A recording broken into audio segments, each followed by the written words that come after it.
Bwana vipi?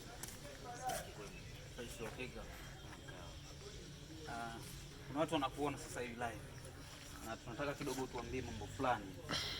Tunajua leo ni mwaka mpya. Kama mwaka mpya watu wamepokea mwaka mpya na kuna plani nyingi wamezifanya.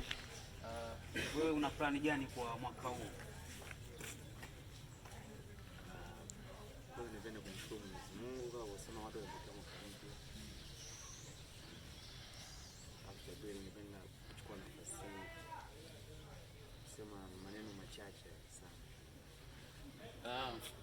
Wewe umeplani kufanya kwa audio mistakes ambazo nilifanya mwaka jana, ambao nimeona mistakes fulani nimeangusha kupunguza ili niweze kumwekea. Okay, wewe ni mistake gani ambayo unajutia kuifanya 2025 na unataka 2026 iweze kutokea? Mistake gani? Kwanza kujipa excuse ambazo za msingi.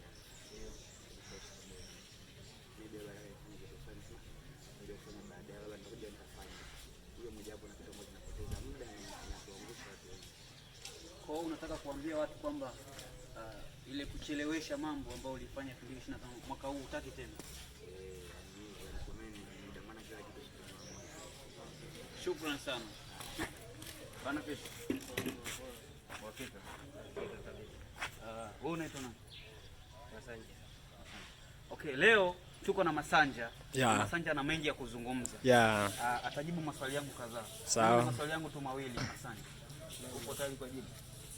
Niko tayari. Okay. Masanja, nataka uniambie mwaka 2025 tumemaliza jana. Na kama umemaliza mwaka 2025 jana, unajua kuna mengi ambayo umekosea.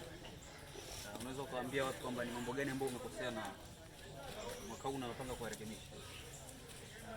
Jana mambo mengi ambayo nimekutana nao na mambo mengi ambayo nimekosana na watu mbalimbali, pengine kupitia mwaka uliopita, kwa namna ambavyo nimekutana nao na namna ambavyo nimepambana nao, nimejifunza mengi, na maana katika mwaka huu nitakuwa nimejirekebisha kupitia mambo yale ya nyuma. Kwa hiyo kutokana na mambo ya nyuma nimejifunza namna ambavyo ninaweza nikajikinga nayo na kuingia mwaka 2026.